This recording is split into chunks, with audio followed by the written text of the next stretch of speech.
సర్వమానవాల్ని పరిపాలించుటకు దేవుని కుడిపార్శ్వమున కూర్చున్న ఈ సందర్భంలో ఆయనను ప్రతి సంవత్సరం చంపి మళ్ళా ప్రతి సంవత్సరం లేపుతున్న ఈ విశ్వ క్రైస్తవులకు వారి మనోనేత్రములను వెలిగించటానికి ఈరోజు మనం కొద్దిసేపు ప్రయత్నం చేద్దాం.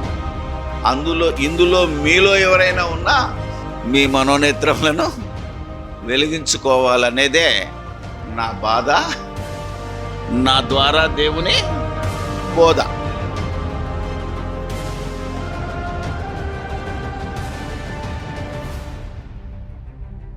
దేవునికి స్తోత్రం చెల్లిస్తూ ఈరోజు ప్రపంచ క్రైస్తవ్యంలో దాదాపు 90% మంది పండగ వాతావరణంలో ఉన్నారు. ఏం పండగ? ఈస్టర్ పండగ. ఈస్టర్ అంటే అర్థము పునరుత్థానం కాదు. పునరుత్థానం అనే దాన్ని ఇంగ్లీష్లో ఏమంటారంటే రిసరెక్షన్ అంటారు.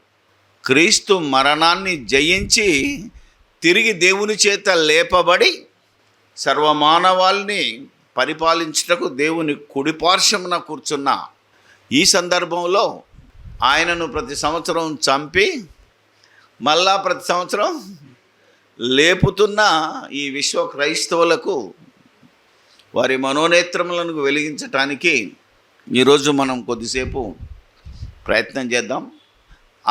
ఇందులో మీలో ఎవరైనా ఉన్నా మీ మనోనేత్రములను వెలిగించుకోవాలనేదే నా బాధ, నా ద్వారా దేవుని బోధ. దేవుని యొక్క అనాది సంకల్పాన్ని ఏ విధంగా ఈరోజు మానవులు, ముఖ్యంగా క్రైస్తవులు దుర్వినియోగం చేస్తున్నారో మనకిచ్చిన లేఖన ఆధారాన్ని బట్టి మనం ఈరోజు ఆలోచిద్దాం. నిన్న రాత్రి మరి కొక్కొండ అనే ప్రాంతం నుంచి మేము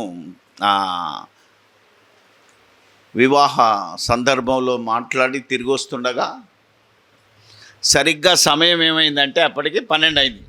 12 గంటల 7 నిమిషాలు మేము ప్రయాణం చేస్తున్నాం. హకీంపేటకు వచ్చేసరికి సుయోధు లైన్లోకి వచ్చి నా మొబైల్ అంతా టింగ్ టింగ్ టింగ్ టింగ్ అంటుంది. నా పక్కనే కూర్చున్నాడు కాబట్టి తీసి చూస్తే అన్ని మెసేజ్లే.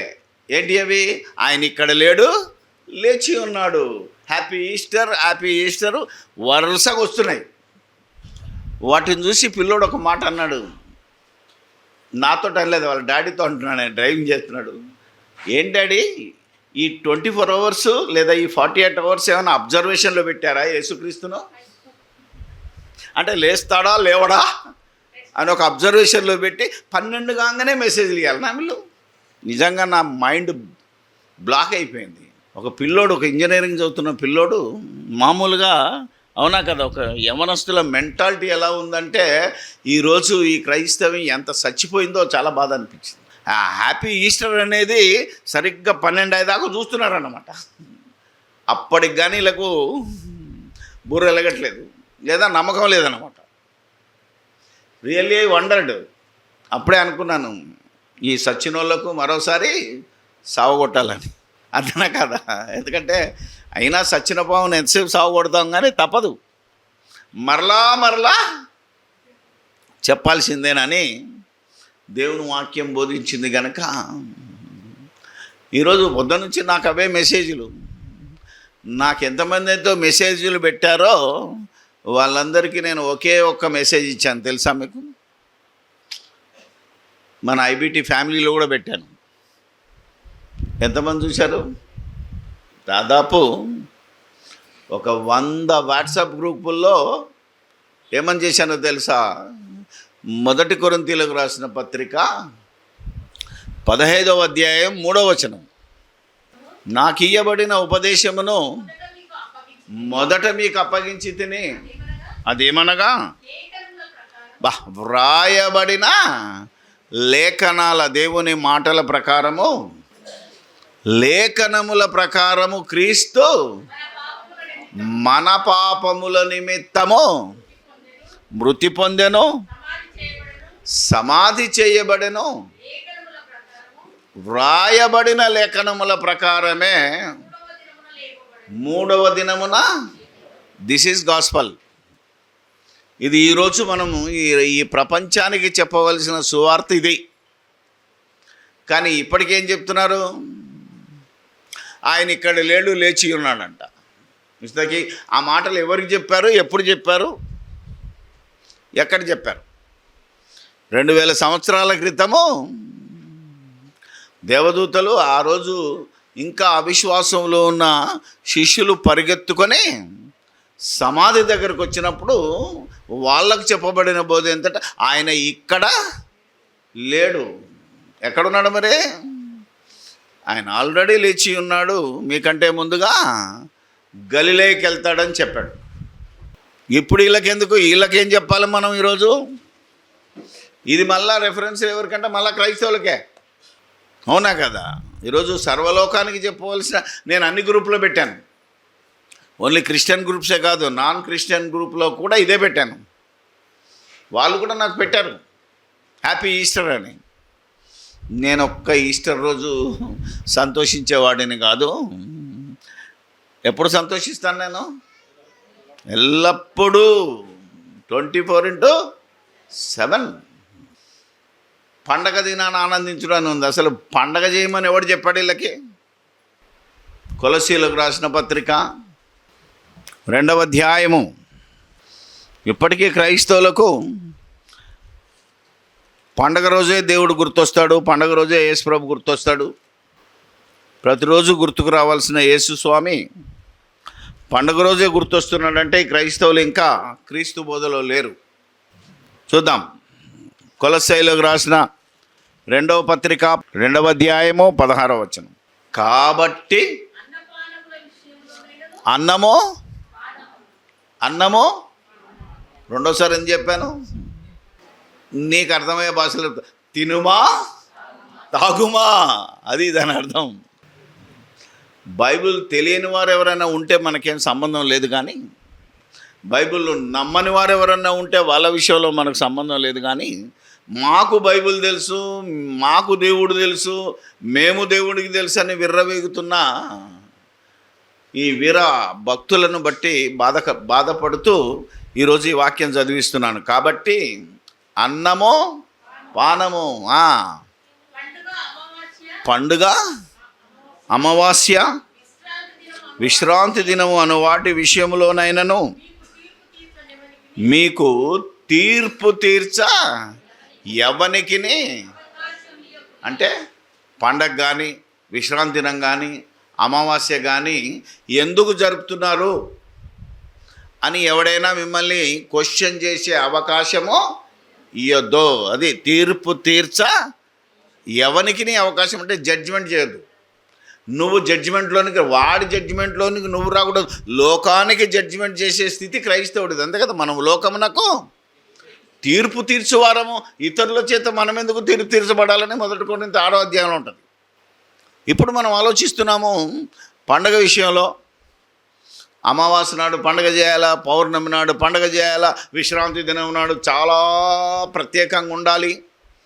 ఇలాంటి విషయాలలో ఎవడైనా వచ్చి ఎవరిని, క్రైస్తవులను, కొలస్సీ అంటే ఎవరు అనుకుంటున్నారు మీరు? కొలస్సీలో ఉన్న క్రీస్తు సంఘానికి, అంటే క్రీస్తు తన స్వరక్తమిచ్చి సంపాదించిన సంఘానికి ఇంకా ఎవడును తీర్పు తీర్చే అవకాశం ఇవ్వకూడదంటే, ఇప్పుడు మనం విశ్రాంతి దినం కానీ పండగ దినం కానీ అమావాస్య కానీ ఏవి మనము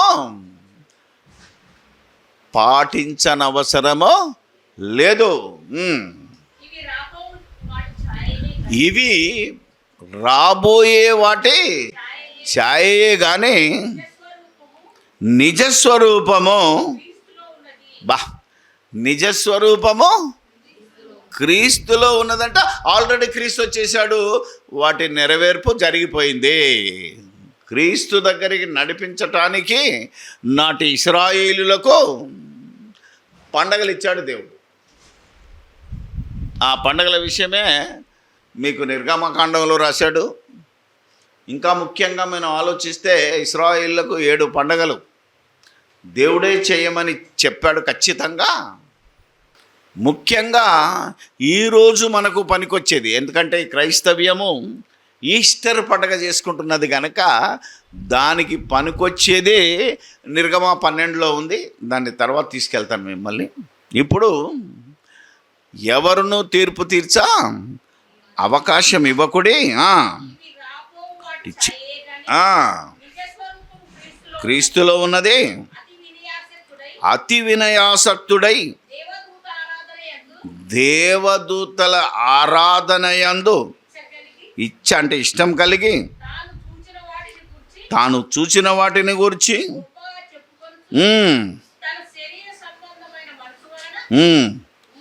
ఉప్పొంగుచు శిరస్సును అంటే క్రీస్తును హత్తుకొనని వాడెవడును మీ బహుమానమును అపహరించనీయకుడి. ఆ శిరస్సు మూలముగా సర్వ శరీరము కీళ్ళ చేతను నరముల చేతను పోషింపబడి అతకబడినదై దేవుని వలన కలుగు వృద్ధితో ఇంతకీ శిరస్సు ఎవరు? అవునా? అంతేనా కదా? అదొక కొరింథీ పత్రికలో ఒక మాట ఉంటుంది, ప్రతి స్త్రీకి శిరస్సు పురుషుడు, ప్రతి పురుషునికి శిరస్సు క్రీస్తుకు శిరస్సు. శిరస్సు యొక్క పని ఏంటి కదా? మొత్తము నరములను కీళ్లను సర్వ శరీరాన్ని నడిపించేది బుర్ర. అవునా? శిరస్సు. ఏమ్మా అర్థమవుతుందా? ఇప్పుడు స్త్రీకి శిరస్సు, జస్ట్ సందర్భం వచ్చింది చెప్తున్నాను, అంటే నాకు ఆలోచన వచ్చింది, అంటే విన్నాను ఒక దగ్గర. అంటే స్త్రీ ఏం చేయాలంటే ఇప్పుడు చెప్పండి, తన తల తీసేసి ఎవరి తల పెట్టుకోవాలా? అర్థమైందా లేదా? భర్త తలతో ఆలోచించాలి. ఇప్పుడు స్త్రీ తన శిరస్సుతో ఆలోచించకుండా ఎవరి శిరస్సుతో ఆలోచించాలి? భర్త శిరస్సుతో. ఇప్పుడు భర్తకు శిరస్సు ఎవరు అంటే భర్త ఏం చేయాలి? మేమేం చేయాలా? మా తలకాయ తీసేసి యేసుక్రీస్తు తలకాయ పెట్టుకోవాలి. అంటే యేసుక్రీస్తు ఏం చెప్తే అది వినాలి. ఇప్పుడు యేసుక్రీస్తు ఏం చేశాడు? ఆయన తల తీసేసి దేవుని తల పెట్టుకున్నాడు. కాబట్టి ఆయన ఖచ్చితంగా ప్రతి క్షణము ఎవరికి లోబడ్డాడు? దేవునికి లోబడ్డాడు. నా మాటలు ఏమీ లేవు, నా అంతటా నేనేమీ చేయట్లేదు, నా ఏం చెప్తే నేను అదే చేశాను. దాన్ని హైరార్కీని కనుక మనం ఆలోచిస్తే ఈరోజు సంఘం ఎక్కడుంది, సమాజం ఎక్కడుంది ఆలోచించగలిగితే అద్భుతం. వాక్యాన్ని ఒక్కొక్కసారి లోతుగా మనం పెనట్రేషన్ అంటే లోతుగా తవ్వుకుంటూ వెళ్తే సత్యం బయటకు వస్తుంది. ఎందుకంటే సత్యమైనది బహు లోతుగా ఉన్నది, తవ్వితే తెలుస్తుంది. సరే, ఈరోజు ఎవరు? మన ప్రభు అయితే తండ్రి బుర్రతో ఆలోచించాడు. మరి మనమేం ఆలోచించాలి? పురుషులు సంఘంలో క్రీస్తు ఆలోచన, క్రీస్తు బుర్రతో. మరి భార్యలు ఏం చేయాలట? భర్త బుర్రతో ఆలోచించాలి. కానీ ఇది రివర్స్ అయిపోయింది. యేసుక్రీస్తు దగ్గర ఆగిపోయింది, అక్కడి నుంచి డౌన్కు రాలా. అందుకే అంత బాగా చెప్తున్నాడు. ఇప్పుడు మేము చెప్పేది క్రీస్తుని బట్టి చెప్తున్నాను అన్నాడు పౌలు. ఆయన సొంత అభిప్రాయం కదా. ఆయన తలకాయ తీసేసి ఎవరు తలకాయ పెట్టుకున్నాడు?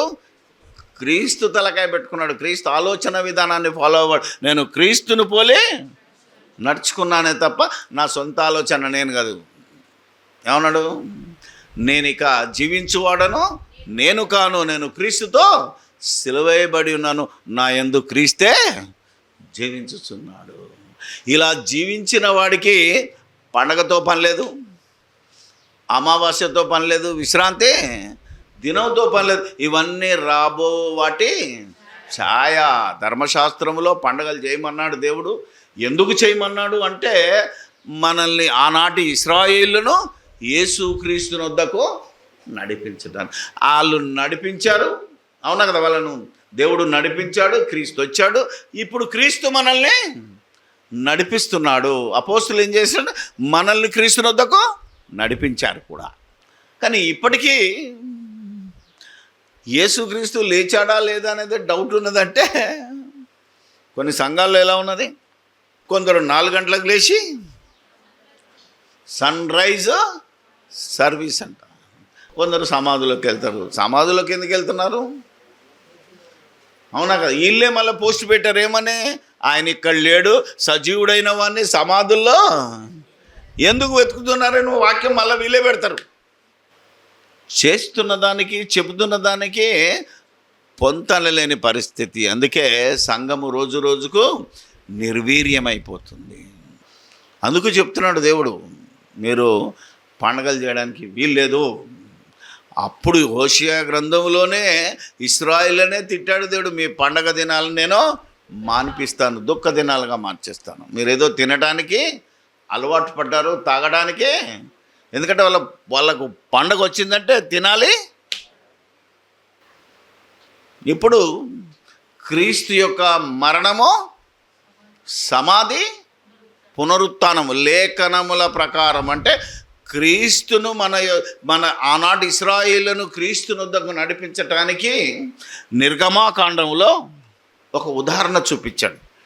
నిర్గమాకాండం ఇంకా మనం అది పాటిస్తున్నామో లేదో మీకు చెప్తాను. 12వ అధ్యాయము 1 నుంచి చదవమ్మా.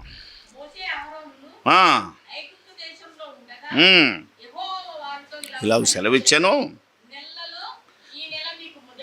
నెలలలో ఈ నెల మీకు మొదటిది, ఇది మీ సంవత్సరమునకు మొదటి నెల. అంటే మీకు సంవత్సరాది అంటే ఉగాది, అంటే మీ యుగం ప్రారంభమైంది. ఇశ్రాయేలు యుగం, దేవుని ప్రజల యుగము ప్రారంభమైంది తప్ప మానవాళి ప్రారంభ దినం కాదు ఇది. అంటే ఆది మానవుడైన ఆదాము పుట్టిన దినం కాదు ఇది. దేవుని ప్రజలుగా దేవుడు ఎన్నుకున్న ప్రజలు దేవుని రాజ్యంలోనికి, అనగా పాలు తేనెలు ప్రవహించే దేశానికి బానిసత్వంలో నుంచి బయలుదేరిన మొట్టమొదటి దినము. ఆ నెలను ఏమన్నాడంటే బైబిల్లో నీసాను నెల అంటాడు. నీసాను నెల మీరు చిన్నగా రాసుకుంటే మంచిది. నీసాను నెల, ఇది ఇప్పుడు మనం వాడుతున్న క్యాలెండర్ ప్రకారంగా తెలుగు పంచాంగం ఉంటుంది కదా, తెలుగు నెలలలో మొదటి నెల ఏది? మొదటి నెల. అందుకే ఇంగ్లీష్ మీడియంలో కాదు, తెలుగు సబ్జెక్ట్ ఉండాలి బిడ్డ. అవునా కదా? ఎందుకంటే మనం తెలుగు వాళ్ళం. ఎందుకంటే రేపు తెలుగే కదా మనం చదవాల్సింది, బోధించాల్సింది, అర్థం చేసుకోవాల్సింది. చైత్రమాసం అంతే కదా, అది నెలలో మొదటి నెల. ఆ మొదటి నెలలో మొదటి దినం ఏంటిది? చైత్రశుద్ధ పాడ్యమే. పాడ్యమే, విధియ, తదియ, అవునా అమ్మా? చతుర్దశి, త్రయోదశి, చతుర్దశి, ద్వాదశి, రకరకాల పేర్లు ఉంటాయి. అంటే మొదటి నెల మొదటి దినం నుంచి 10వ దినాన్ని లెక్క పెట్టుకోవాలి, అది దశమి. ఈ నెల లో మొదటి నెల, ఈ నెల దశమి నాడు కుటుంబముల లెక్క చొప్పున ఇంటికి ఒక గొర్రె పిల్లనైనను మేక పిల్లనైనను తీసుకునే వాళ్ళను, ఒక కుటుంబము చాలకపోయిన ఎడల నన్ను తీసుకునే వాళ్ళను ప్రతివాని భోజనము పరిమితిని బట్టి వాడిని లెక్కింపవలను. అంటే అర్థం చేసుకోండి, పరిమితిని బట్టి అంటే వాడు కిలో తింటాడా, వాడు 1/2 కిలో తింటాడా, లెక్కేసుకోవాలి. ఆ మేకపిల్ల ఎంత బరువు ఉంటుంది, ఎన్ని కిలోల మాంసం వస్తుంది, దాన్ని ఎంతమంది తింటారో లెక్కేసుకోవాలి మీరు. చాలా జాగ్రత్తగా ఉంటుంది. అక్కడ మాట తప్పాడో లేపెత్తడాలు. అందుకే వాళ్ళకి ఆ ధర్మశాస్త్రము భయంకరంగాను భారంగాను మారింది. దాన్ని తీసేసాడు, మనకు అదృష్టం వచ్చింది. అవునా కదా? ఆలోచన చేయండి. అదృష్టమేనమ్మా. బా ఎంత ఉండాలి అది? ఓన్లీ 1 ఇయర్ దాటొద్దు మళ్ళా. అంటే లేతది, కొవ్వింది, అర్థమైందా? మనం కూడా మేకల మండికి వెళ్తే ఏం చూస్తారా? లేతది. ఇవన్నీ ఎందుకు చెప్తున్నారో తెలుసా? ఇందులో ఉన్నాయి అవన్నీ. బైబిల్లో ఉన్న ఏది తినాలా ఏది తినకూడదు, యాజకుడైన వాడు ఏం తీసుకోవాలి, అంతరములు అంటాడు. లోపల ఉన్నాయి అంతరాలు, అవే. బైబిల్ చదివినప్పుడు ఊరికైనా చదవకంటారా బాబు, దీని అర్థం తెలియకపోతే అడగండి, తెలుగు డిక్షనరీ చదువుకోండి. ఓకే.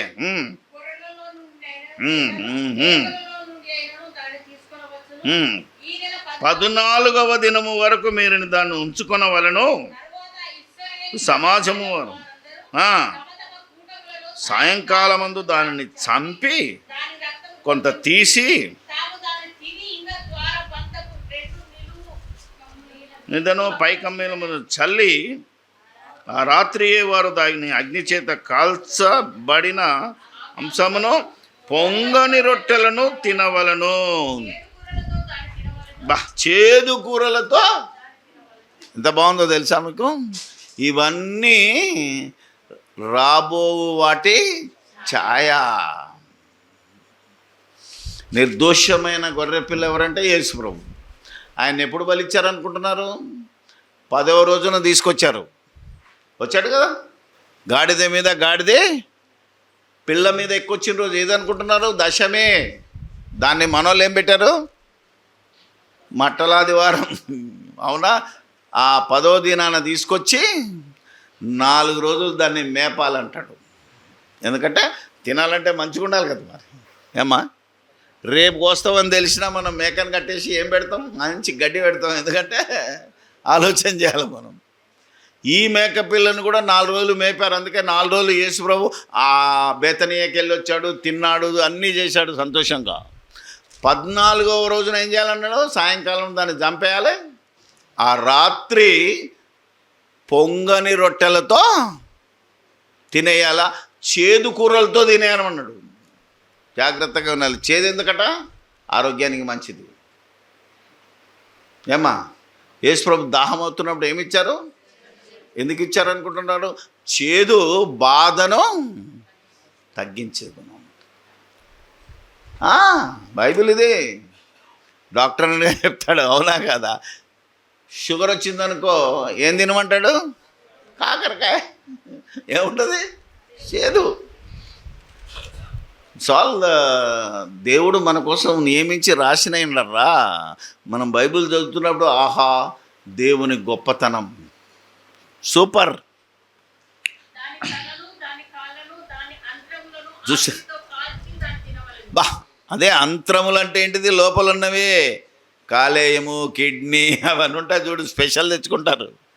వాటిని మంచిగా ఫ్రై చేసుకొని తినండి రా బావ అంటున్నాడు. అంతరములు అంటే లోపల ఉన్నాయి అంతరింద్రియములు.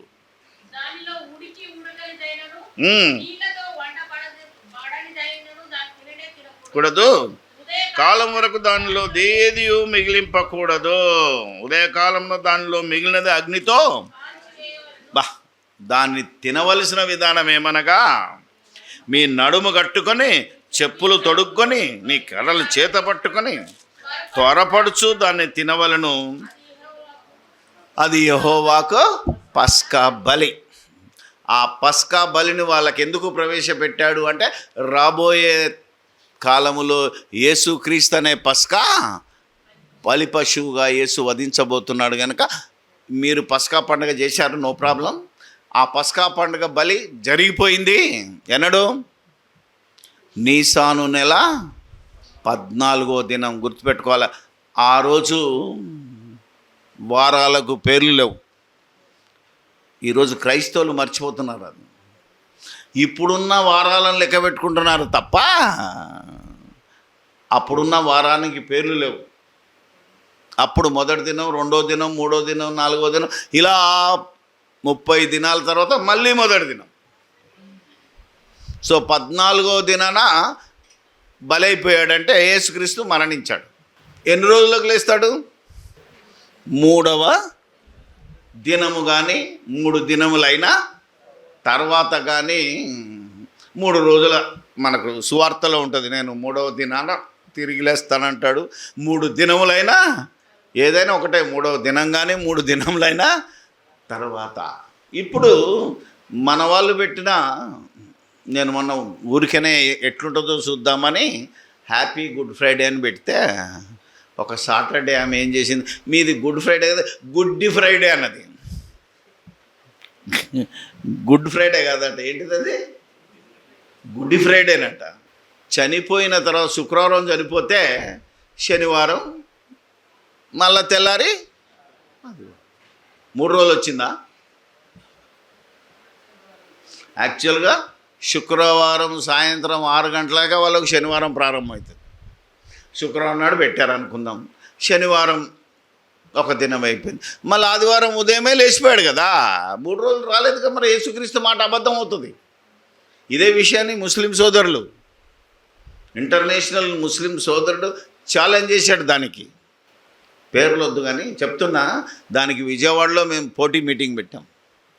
యేసు ఖచ్చితంగా 3 రాత్రింబగలు సమాధిలో ఉన్నాడు, 3వ దినాన లేపబడ్డాడు. This is gospel.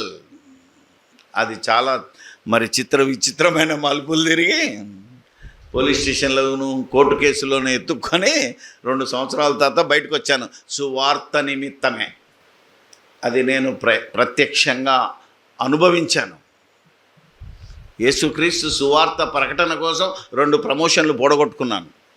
దేవుని పని చేస్తే ప్రమోషన్ వస్తాడు, మరి దేవుని పని చేస్తే నేను ప్రమోషన్లే పోడగొట్టుకున్నాను. ఇది నా సాక్ష్యం. ఇదేమన్నా నమ్మడు. బైబిల్లో ఉన్నది అది. క్రీస్తు నిమిత్తం మీరు శ్రమ పడినను మీరు ధనులే. It's a wonderful Bible. అందుకనే ఈరోజు మనం మాట్లాడుతున్నాం, 14వ దినాన చంపేయాలా తినేసేయాలంటే ఆయన పిలాతు అడిగితే ఆయన ఏమన్నాడు, నన్ను ఎవరు చంపలేడురా బాబు, నేనే నా ప్రాణాన్ని. అందుకని యేసుప్రభు ఏమన్నాడు లాస్ట్ వర్డ్, మీరు అనుకున్నట్టు, తండ్రి నా ఆత్మను నీ చేతికి ఆయన అప్పగించుకున్నాడు. ఎందుకంటే సూర్యాస్తమయం లోపల శిలువ మీద శవం ఉండకూడదు. ఆ శవం యొక్క బతికుంటే కాళ్ళు ఇరగొడతారు. ఎందుకంటే రక్తం గారితే చచ్చిపోతాడు. దొంగలు చావలేదు కనుక కాళ్ళు ఇరగొట్టారు. కానీ యేసుప్రభు ముందే చనిపోయినాడు, తన ఆత్మను అప్పగించాడు, ప్రాణం పోయింది. వెంటనే ఆయన కాళ్ళు ఇరగొట్టకుండా శవాన్ని దించి సమాధిలో పెట్టారు. ఎప్పుడైతే సమాధిలో పెట్టారో నెక్స్ట్ డే ప్రారంభమైంది. అది 15వ దినం. 15వ దినమున వాళ్ళకేం పండుగ ఉంది? పులియని రొట్టెల. ఇక్కడ పస్కా పండగ దాటగానే ఏం కావాలి? పులియని రొట్టెల. అందుకే మీరు ఆ వారం రోజులు ఏం చేయాలంటే, మీరు రాత్రి చేసుకుంది తెల్లారి తినకూడదు. అలాగే రొట్టె కాల్చుతుంటారుగా, కాల్చేటప్పుడు ఏం చేయొద్దట, పొంగని రొట్టెల. పొంగి మాడిపోయింది అనుకో, తీసి అవతల వారే. ఎంత జాగ్రత్తగా రొట్టె చేయాలో తెలుసా? అందుకే వాళ్ళు చాలా కష్టపడ్డారు. కానీ దేవుడు అలాంటి కఠినాత్ములను కఠినమైన పరీక్షలు పెట్టి సాగదీశాడు వాళ్ళని. ఎందుకంటే వీళ్ళు పనికొస్తారా? ఇప్పుడు ఒక గొడ్డలు ఉందనుకోమ్మ, దాన్ని సాగదీయాలంటే కాల్చాలనా? మళ్ళీ దెబ్బలేయాలనా? రోడ్డు మీదకి వెళ్తుంటే మీరు చూసారు ఎప్పుడన్నా? కాల్చి ఇంత పెద్ద సుత్తతోటి ఒక ఆమె కొడుతుంటుంది, ఆయనేమో కర్ర పట్టుకొని దెబ్బ మీద దెబ్బ. అంటే గొడ్డలి పదునెక్కాలంటే కాల్చబడాలి, దెబ్బ మీద. అలా కొట్టినా దుర్మార్గులు మారలే. అర్థమైందా లేదా? ఇప్పుడైతే వాళ్ళను ఫాలో అవుతున్న ఈ క్రైస్తవులు ఈ సచ్చినా మారలు. వాళ్ళే మారలే, ఏమో ఆశ. అందుకని మనం చెప్తున్నాం. ఎందుకంటే వెళ్ళి ప్రకటించు, వినకపోయినా ప్రకటించు అన్నాడు, ప్రకటిస్తున్నాం. పులియని రొట్టెల పండగ. ఆ యొక్క మీరు లేవికాండంలోకి వెళితే పులియని రొట్టెల పండగ యొక్క మొదటి దినము వారికి మహావిశ్రాంతి దినం. అర్థం చేసుకోండి. మీకు అర్థం కాకపోతే ఈ వీడియో యూట్యూబ్లోకి వెళ్ళినప్పుడు మళ్ళా చూడండి. 15వ దినం ఏంటంటే పులియని రొట్టెల పండగ మొదటి దినము, అది మహాదినం. కాబట్టి యేసు ప్రభు శిలువలో చనిపోయిన నెక్స్ట్ డే ఏంటిదంటే అది మహాదినము అని యోహాన్ రాసిన సువార్త 19వ అధ్యాయం 31లో ఉంటుంది. మహాదినము, అది వారికి విశ్రాంతి దినం. చూద్దాం. 19వ అధ్యాయం యోహాన్ రాసిన సువార్త 31 దినము మరుసటి విశ్రాంతి దినము మహాదినము గనుక ఆ దేహములు ఉండకున్నట్లు గొట్టించి వేయమని యూదులు పిలాతును అడిగిరి. కూడా సిలువ వేయబడిన మొదటి వాని కాళ్ళను రెండవ కాళ్ళను విరగొట్టిరి. యేసు వద్దకు వచ్చి చూచి లేదు బా, ఎందుకంటే ఆ 30 వచనంలో తండ్రి నీ చేతికి నా ఆత్మను. కాబట్టి ఇది మనం చూస్తే ధర్మశాస్త్ర ప్రకారంగా ఏదైతే మీరు పస్కా బలి పశువును తింటున్నారో దాంట్లో కాళ్ళు విరగొట్టకూడదు, సాయంత్రం లోపల దాన్ని దించేయాలి. సాయంత్రం నెక్స్ట్ డే వచ్చిందంటే శిలువ మీద శవాలు ఉండకూడదు. ఇదంతా వ్రాయబడిన లేఖనముల ప్రకారమే క్రీస్తు మన పాపముల నిమిత్తము మరణించను. ఇంతుండదు చరిత్ర. సో మహావిశ్రాంతి దినం. నెక్స్ట్ డే ఏమొచ్చిందంటే మామూలుగా 7వ దినం విశ్రాంతి, అది 16వ దినం. యేసుప్రభు లేచింది ఎప్పుడయ్యంటే 17వ దినం. ఆ 17వ దినం ఈరోజు క్యాలెండర్ ప్రకారంగా ఏ దినం వచ్చిందంటే మార్కు సువార్తలో ఉంటుంది. విశ్రాంతి దినము గడిచిపోగానే 16వ అధ్యాయం మార్కు సువార్త, ఆదివారమున తెల్లవారుచుండగా అని ఉంటుంది.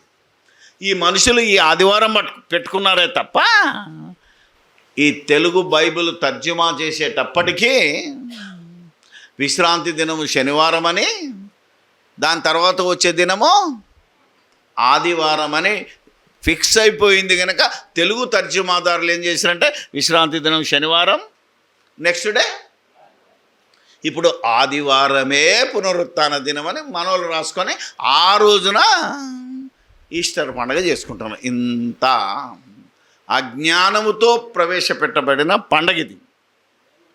ఇదంతా మిమ్మల్ని ఎవడన్నా అడిగాడు అనుకో, ఎందుకు ఈస్టర్ పండుగ చేసుకున్నానంటే నోళ్ళేటప్పుడు మమ్మే అనకూడదు. అర్థమైందా? అందుకే మీకు బైబిల్ నేర్పిస్తున్నాను.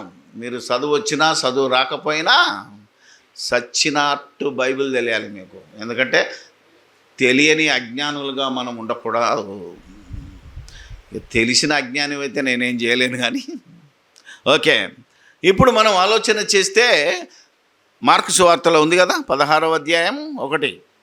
విశ్రాంతి దినం అంటే శనివారం. మామూలుగా వాళ్ళ ఇప్పుడున్న భాషలో 7th డే, 7వ దినమున వారికి విశ్రాంతి దినం. ఆ 7వ దినం గడిచిపోగానే ఏమొచ్చిందట నెక్స్ట్ డే, దాన్ని ఆదివారం అన్నారు. కానీ మీరు ఇంగ్లీష్ బైబిల్లోకి వెళ్తే ఆదివారం అని ఉండదు.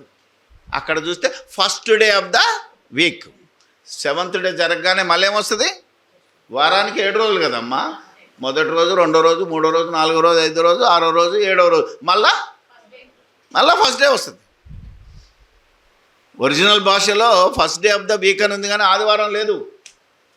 అంటే వాళ్ళు రాసినప్పుడు గ్రీకు కానీ హిబ్రూ కానీ మీరుకి వెళ్తే లాటిన్లో కానీ ఆదివారం అనే పేరు ఉండదు. ఇవన్నీ తెలియక ఈ ఇంగ్లీషోడు పెట్టిన ఈ రోగం తెలుగోడికి వచ్చింది. అవునా కదా? మీరు అన్ని భాషల్లోకి వచ్చేసింది. అందుకే ఆదివారము ఈస్టర్ పండుగ లేదా పునరుత్థాన, అసలు పండుగ చేయొద్దురంటే మళ్ళీ పునరుత్థాన పండుగ తప్పే, ఈస్టర్ పండుగ తప్పే. అందుకని రెండింటికి క్వశ్చన్ మార్క్ వేశాను. ఈస్టరు కాదు, పునరుత్థానం కాదు ఇది. ఎందుకంటే నువ్వు గుడ్ ఫ్రైడే చేసావు కనుక ఈరోజు మహావిశ్రాంతి దినం రావాలి, విశ్రాంతి దినం రావాలి, నెక్స్ట్ రావాలి. అందుకనే 3వ రోజు వచ్చింది. ఈరోజు కనుక మన క్యాలెండర్ ప్రకారంగా వెళితే యేసు ప్రభును పట్టుకున్నది ఎప్పుడో తెలుసా మీకు? బుధవారం నాడు మన లెక్కల ప్రకారంగా ఆ ఇశ్రాయేలు కాలమానములో సాయంత్రం తర్వాత ఆయన ప్రార్థన చేసుకుని ఉంటే ఒలివ కొండల మీద పట్టుకున్నారు ఆయన. ఆ రాత్రంతా తీర్పు జరిగింది. బుధవారం సాయంత్రం అంటే బేస్తవారం, మళ్ళా మీ లెక్కల్లో గురువారం. ఈనాటి క్యాలెండర్ ప్రకారంగా గురువారం నాడు పట్టపగలంతా జడ్జిమెంట్ జరిగి 3 గంటలకు సిలువేశారు. అప్పుడు పెద్ద కేక వేసి ప్రాణం విడిచాడు. 6 గంటల లోపంటే సూర్యాస్తమయం లోపల మళ్ళీ వాళ్ళకు గురువారం నాడు 6 అయిందంటే రాత్రి శుక్రవారం స్టార్ట్ అవుతుంది. ఇప్పుడు మనకెప్పుడు స్టార్ట్ అవుతుంది? మనకు అర్ధరాత్రి స్టార్ట్ అవుతుంది మన క్యాలెండర్. దీన్ని ఇస్రాయేల్ ఏమన్నాడు తెలుసా? ఈ సాటర్డే వాడు ఏమన్నాడు? అర్ధరాత్రి మధ్యలో ధరం అన్నాడు అప్పుడు. కానీ ఈ క్యాలెండర్ ఎందుకు పెట్టారు అంటే ప్రపంచమంతా ఒక సమయానికి రావాలి. ఇస్రాయేల్ దేశానికి ఒక దినం అంటే నడుస్తుంది. ఆ దేశం జస్ట్ చిన్న దేశం. ఇస్రాయేల్ దేశం ఎంత ఉంటుందంటే మహా అయితే మన తెలంగాణ కంటే తక్కువ ఉంటుంది, చిన్న దేశం. కాబట్టి ఆ దేశంలో పగలు రాత్రి ఎట్లా వాడుకున్నా పర్వాలేదు. కానీ ఇప్పుడు గ్లోబల్ అయింది. ఇప్పుడు ప్రపంచమంతా ఒక గ్రామంలో ఈముడుతున్నది, పిడికిల్లో ఈమిటేటర్ వచ్చింది. కాబట్టి అమెరికా వాడికైనా ఆస్ట్రేలియా వాడికైనా డేట్ కామన్ ఉండాలి అంటే ఆస్ట్రేలియా వాడికి జల్దీ సూర్యోదయం అవుతుంది, అమెరికా వాడికి రాత్రి. తెలుసా ఇప్పుడు మనకి ఎంత అయింది? 12:30. అమెరికాలో వాడికి ఎంత రాత్రి 12:30. అందుకే మన సాఫ్ట్వేర్ ఇంజనీర్లు అందరూ ఎప్పుడు మేలుకుతుంటారమ్మా? రాత్రి మేలుకుతూ ఉంటారు. ఎందుకంటే వాడికి పగలు అక్కడ. మనం అనుకుంటాం వీళ్ళు ఇంద్రబాబు రాత్రి దయ్యాలు అయిపోయారు నిద్రపోతున్నారని మనం అనుకుంటాం, కానీ డ్యూటీ అది. సో రాత్రి పగలు అంటే ఒక పగలన్నా ఒక రాత్రి కలవాలంటే ఈ క్యాలెండర్ తయారైంది. ఇది గ్రిగోరియన్. మనకు అర్ధరాత్రి 12తో స్టార్ట్ అవుతుంది. ఇది కూడా ఈ సాటర్డే వాడికి తెలియదు. ఇంత జ్ఞానం ఉండాలి. ప్రపంచాన్ని గ్లోబలైజ్ చేయడానికి మనకు అర్ధరాత్రితో ప్రారంభమైంది. కానీ ఇశ్రాయేలుడికి దినము ఈరోజు రాత్రితో మొదలవుతుంది. అందుకే ఎప్పుడు వాడినా ఏమంటారంటే బైబిల్ భాష రాత్రింబగళ్ళు అంటాడు. అసలు పగలు రాత్రి మామూలు భాష. బైబిల్ ఏముంటుంది? రాత్రింబగలే. రాత్రి ముందు వస్తుంది. దేవుడు భూమి ఆకాశములు కలిగినని మనకుంటుంది, కానీ ఒరిజినల్గా ఏముండాలి? ఆకాశమును భూమిని కలిగజేసి ముందు ఆకాశం కలగజేసిన తర్వాతనే కదా అందులో భూమి రావాలి. అంటే మన భాష మన వ్యాకరణం వేరు, ఇంగ్లీష్ వాడి వ్యాకరణం. మీరు ఇంగ్లీష్ బైబిల్ చదివే ఉంటుంది కదా, in the beginning God created heaven and earth అని ఉంటుంది. ఎర్త్ అండ్ హెవెన్ అని ఉండదు.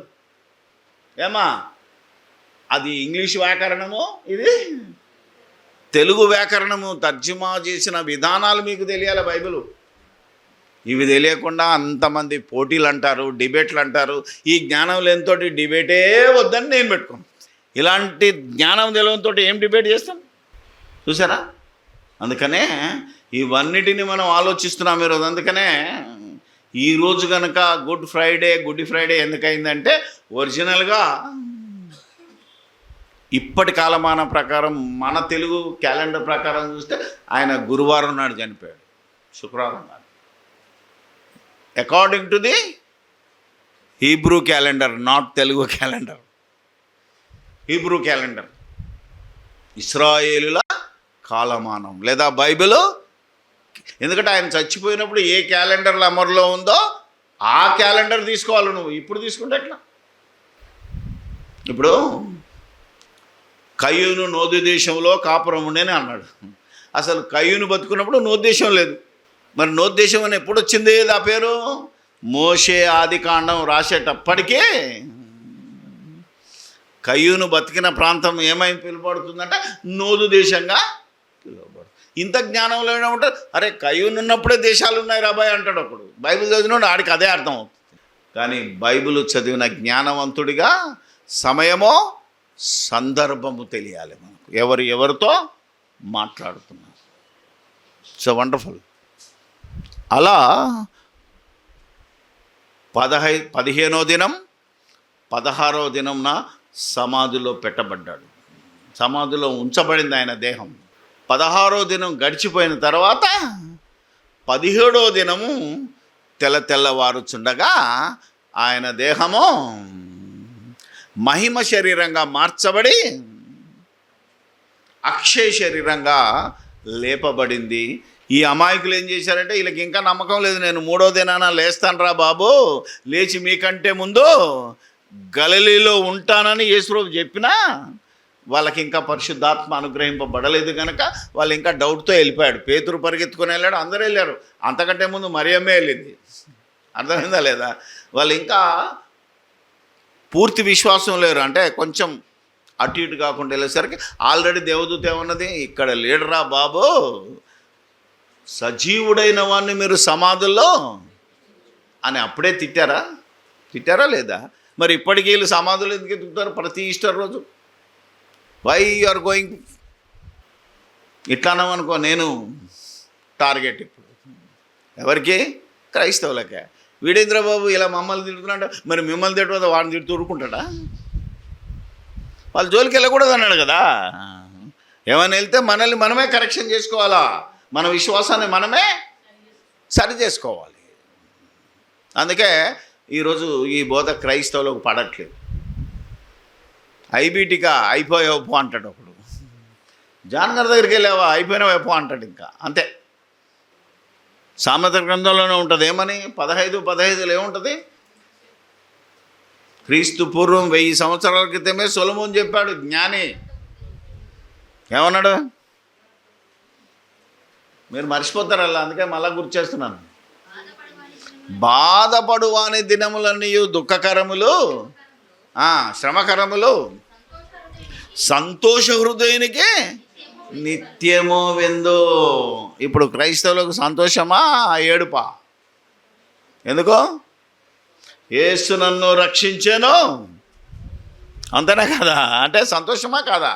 నేను చావవలసిన నన్ను చావు నుండి తప్పించి తాను మరణించి మనల్ని లేపాడు అంటే పండగ. ఏమా అది ఎప్పుడు రాశాడు అనుకున్నావు? సొలొమోను రాశాడు, సంతోష హృదయునికి రోజు పండగే. ఏడుపు కొట్టడానికి ఏ రోజైనా ఏడిపే. పైసలు ఖర్చు అవుతుంది లెక్క పెట్టడానికి పండగ సంతోషం ఉండదు. సన్నగానే అంత లెక్కేసుకొని ఇంత అయిందా అన్నట్టు ఆడికి ఏడిపే. మనలాంటోడు ఉండనుకో, దిల్దార్ ఉండనుకో, ఎంతైనా పర్వాలేదు మర్చిపో. ఎందుకంటే సంతోషం. సో నీకు సంతోషం ఉందా? ఈరోజు క్రైస్తవ్యానికి బాధ ఉందా? శుభ శుక్రవారం బాధ, ఈస్టర్ నాడు సంతోషం అట. ఎవడు చెప్పాడు వీళ్ళకి? ఆ రోజు సంతోషమే, ఈరోజు సంతోషమే, రేపు కూడా సంతోషం.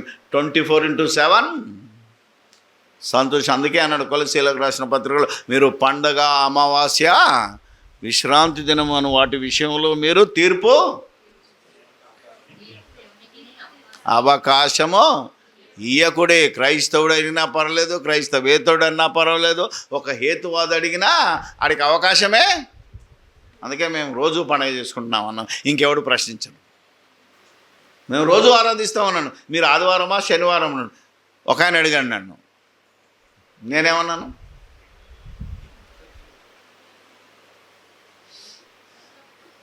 నేను రోజు ఆరాధిస్తాను. రోజు ఎలా ఆరాధిస్తాను? రోజు పని చేస్తున్నాను కదా, సువార్త చెప్తున్నాను. నిన్న చెప్పాను, మొన్న చెప్పాను, ఇవాళ చెప్తున్నాను, రేపు చెప్తాను, ఎల్లుండి చెప్తాను. రోజు పండగ నాకు.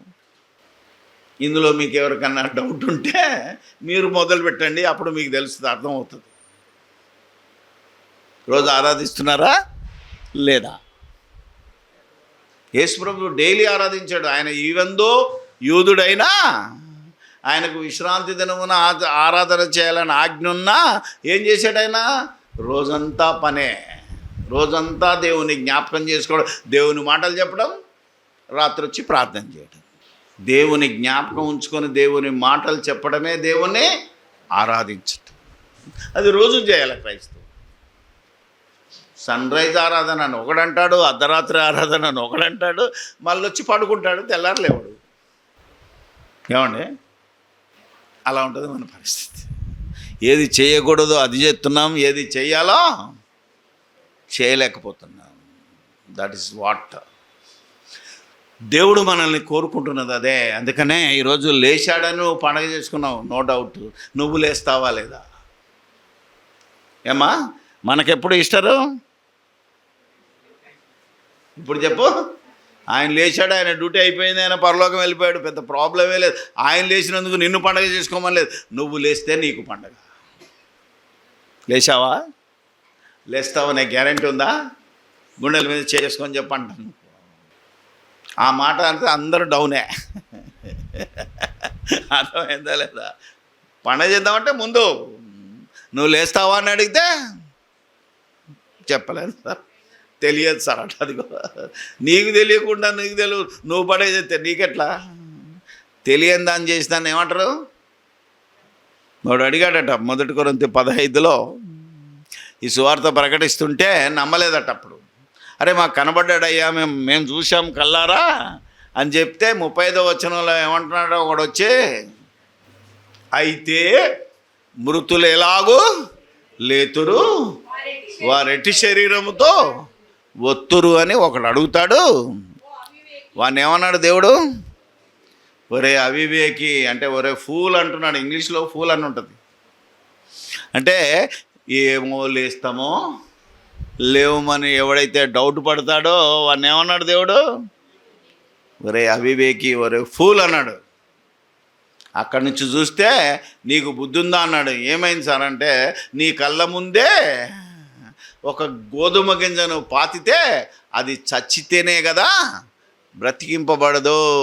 ఒక చింత గింజను పెడితే అది చచ్చితేనే కానీ చింత చెట్టు రాదు. ఇంత జ్ఞానం లేకపోతే నువ్వు ప్రకృతిని అబ్జర్వ్ చేయాలా? అర్థమైంది? అంటే యూ షుడ్ అబ్జర్వ్. ప్రకృతిలో ఏం జరుగుతుందో అబ్జర్వ్ చేయమన్నాడు. ఇదే 1 కొరింథీ 15లో ఉన్నది ఏంటంటే, ప్రకృతిని ఆరాధించకు, జరుగుతున్న సంఘటనలను చూసి బుద్ధి తెచ్చుకో. నువ్వు వెట్టి ఏ గింజను విత్తుతావో అదే శరీరముతో మొలకెత్తుతుంది. అయితే వృక్షశాస్త్రం వచ్చేసరికి ఒక భాష ఉన్నది, జంతుశాస్త్రం వచ్చేసరికి మరొక భాష ఉన్నది. జంతుశాస్త్రంలో ఏముంటుందో తెలుసా? గొంగలి పురుగు సీతాకొక చిలకగా మారుతుంది.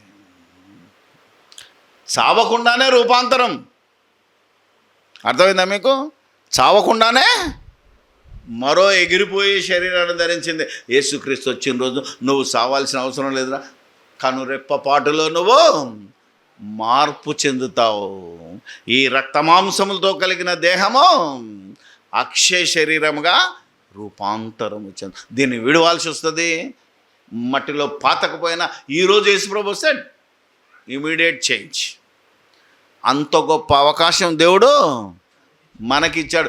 యేసుప్రభు శరీరం మారడానికి 3 రోజులు పట్టింది. అవునా కదా?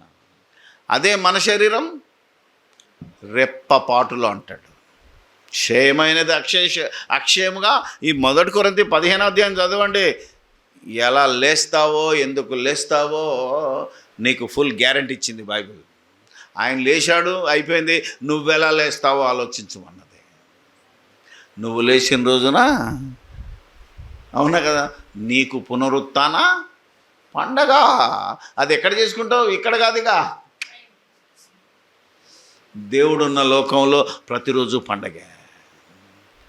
ఆ పండగ కోసం ఇవన్నిటినీ త్యజించి ప్రతిరోజు పండగ చేసుకున్న క్రైస్తవుడే ధన్యుడు, నిత్య జీవానికి వారసు. ప్రార్థన చేసుకో.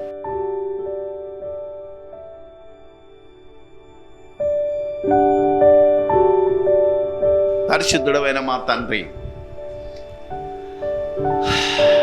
పరమాత్ముడవా అయిన మా దేవదేవుడా, మా లోపలున్న మా కన్న తండ్రి, మేముగా ఉన్నటువంటి మా దేవదేవుడా, నీకు స్తోత్రాలు చెల్లిస్తాం. మేమును మా పొరుగు వారిని ఎందుకు ప్రేమించాలో, మేము పండగలు, అమావాస్యాలు, విశ్రాంతి దినాలు కాక ప్రతిదినము క్రీస్తు యేసులో ఆనందిస్తూ పండగ చేసుకునే భాగ్యం మాకిచ్చినందుకు మీకు స్తోత్రాలు చెల్లిస్తూ